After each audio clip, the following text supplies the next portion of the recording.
ஆண்டவருக்கு என்று சொல்லி நீங்கள் கர்த்தருக்குள்ளே வளர்ந்தீங்கன்னா எதை குறித்தும் பயப்பட மாட்டீங்க. ஹல்லேலூயா. ஒரு சாட்சிக்காக கர்த்தர் நாமத்துக்கு மகிமையா சொல்ல விரும்புகிறேன். ஒரு டிசம்பர் மாதம் 27ஆம் தேதி மறக்க முடியாத ஒரு பல வருஷத்துக்கு முன்னால் நடந்த ஒரு சம்பவம். ஒரு தம்பி பூந்தமல்லி என்று சொல்லி மெட்ராஸ் இடம் இருக்கு, அது பக்கத்தில் ஒரு கிராமத்தில் போய் டிராக்ஸ் கொடுத்துருக்கான். டிராக்ட் கொடுத்தோடனே எல்லாரும் என்ன பண்ணாங்க, கசக்கி அவன் மூஞ்சில அடிச்சு அவனை போடாக்கிடான்னு வெட்டிட்டாங்க. ஆனால் அந்த தம்பிக்கு அந்த கிராமத்தை குறித்து பெரிய பாரம், எப்படியாவது ஊழியம் செய்யணும்னு சொல்லி அந்த தம்பி என்ன பண்ணான், நேராக தாம்பரத்தில் வந்து கேட்டிருக்கான், என்னோட ஊழியம் செய்ய யாராவது வருவாங்களான்னு. ஆனால் வேடிக்கைன்னு ஒருத்தர் சொன்னானா, இங்கே பைத்தியக்காரன் விக்டர் சுந்தராஜன் ஒருத்தர் இருக்கிறான், அவன் தைரியமாக எல்லாத்துக்கும் வருவான். வேடிக்கை என்னன்னா, நான் எங்கள் வீட்டு வாசலே நிற்கிறேன், அவன் என்கிட்ட வந்து கேட்கறான், சார் இங்கே பைத்தியக்கார விக்டர் சுந்தராஜ் யார் சார்? நான் சொன்னேன், நான் தான் வந்து பைத்தியக்காரனே. அவன் ஒரு மாதிரி மேலங்களும் பார்த்தான், சார் பைத்தியம் நாங்களா? இல்லைடா பைத்தியம், இயேசுக்கு நான் பைத்தியம்டானே. அதான் சொன்னா, இந்த மாதிரி காரியத்தை சொன்னேன், வாடா போலான்ட்டு. என்ன பண்ணுவோம், 2 ஹார்னை கையில் தூக்கிட்டோம், ஒரு ஆம்பிளிஃபையரை கையில் எடுத்துக்கிட்டோம். அந்த கிராமத்தில் போய் ஒரு 5 ரூபா கொடுத்து கரண்ட் வாங்கிட்டோம், போட்டு ஒரு டீலுட் பாக்ஸ், அதான் எங்களுடைய ஸ்டேஜ். அந்த தம்பி ஏறி வருவோய் தருணம் பாடி முடிச்சான். நான் ஒரு பிரசங்கம் பண்ணேன், முடிச்சுட்டு உடனே இறங்கணும். நான் போகும்போது ஒரு சின்ன ஓடையை கிராஸ் பண்ணி போனோம். முடிச்சுட்டு எல்லாம் முடிச்ச உடனே ஒருத்தன் வந்தான், எங்கள் ஊரில் எவ்வளோ தைரியம் தான் இப்படி வந்து இயேசு பற்றி பேசுங்கன்னு சொல்லிட்டு என்ன பண்ண தெரியுமா, சாணியை கரிச்சு தலைமையிலேருந்து ஊற்றினான், மேலெல்லாம் நாத்தம். சரின்னு வர வழியில் ஓடையில் நல்லா அலசிட்டு மாட்டிட்டு வந்துட்டோம். 2ஆம் நாள் தம்பி வந்தான், அண்ணே எனக்கு ராத்திரி தூக்கமே இல்லை, ஆண்டவர் என்னை பாரப்படுத்துறா. சொன்ன வாடா விடாதுடா போலான்டா. அடுத்த நாள் போயிட்டோம்.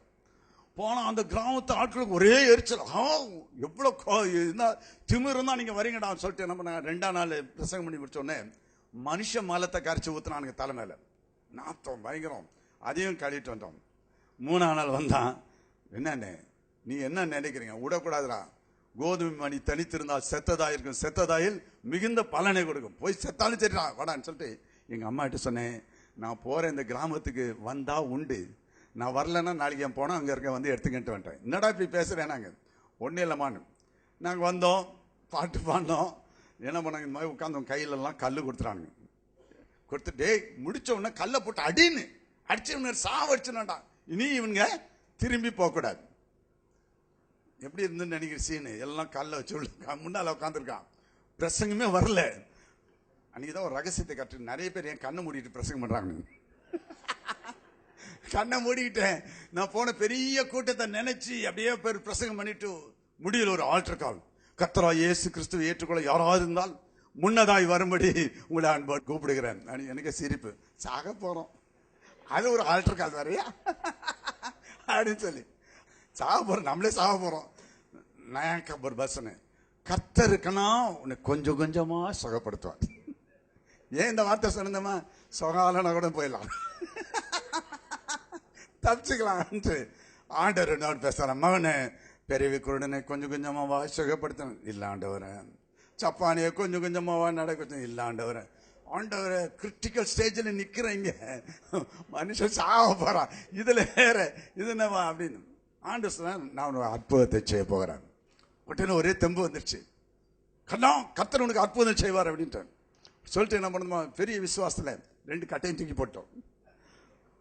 இப்போ அந்த சைடு அவன் பிடிச்சான், இந்த சைடு நான் பிடிச்சேன். நம்ம பைபிளை வாசிக்கணும், நசரேயனாகிய இயேசு கிறிஸ்துவின் நாமத்தில் நடனம். அவன் என்ன பண்ணணுமா, ஒரு கால் வச்சான், அடுத்த கால் கீழே டைன்னு இப்படி ஆடுது. சனெல்லாம் கொல்லுன்னு சிரிச்சிட்டாங்க. நான் சொன்னேன், ஆண்டவர் ஏற்கனவே சிச்சுவேஷன் நல்லா இல்லை, இதில் வெறும் இந்த கன்றாவியா அப்படின்னு. ஆண்டவர் என்ன கேட்குறாரு, ஏன்டா நீ கை பிடிச்ச, கை பிடிக்காமலாம் அவன் நடந்துக்கணும். நான் சொன்னேன், கை பிடிச்சா அவன் நடக்க முடியல. ஆண்டவரே இது என்ன அப்படின்னு சொல்லி, அப்புறம் டேய் நீ கை பிடிக்காத, ஆண்டவர் கை பிடிக்க சொன்னு சொல்லி தலை மேல கை வச்சு ஜெபம் பண்ண ஆரம்பிச்சோம். கர்த்தர் நாமத்துக்கு ஸ்தோத்திரம். அவன் கால் கட்ட கட்ட கட்ட கட்டன்னு சத்தம் நேரம் வந்துடுச்சு. ஓடினதை பார்த்து ஜனங்கள் இந்த கல்லெல்லாம் கீழே போட்டாங்க. போட்டுட்டு எங்களை கூட்டு என்ன பண்ணணுமா, அந்த எவன் எங்க மேல 2 நாள் ஊத்துனானோ அவன் வீட்டில் கூட்டு போய் சாம்பார் வச்சு அவன் வீட்டில் அந்த கோழி அடிச்சு கோழி பொரிச்சு எனக்கு சாப்பாடு போட்டான். போட்டு என்ன பண்ணணுமா, 2 கிரவுண்டு நிலத்தை கொடுத்து அங்கேயே ஆன் த ஸ்பாட்டு இந்த 2 கிரவுண்டு எந்தையா நீ ஒரு கோயில் கட்டுக்கணும். அந்த கோயில் கட்டப்பட்ட அந்த கோயிலை இன்றைக்கு யார் பாஸ்டர்மா? கண்ணன் பாஸ்டர். நான் ஒரு மொழியை வச்சப்ப அங்க பேசினேன். ஹல்லேலூயா.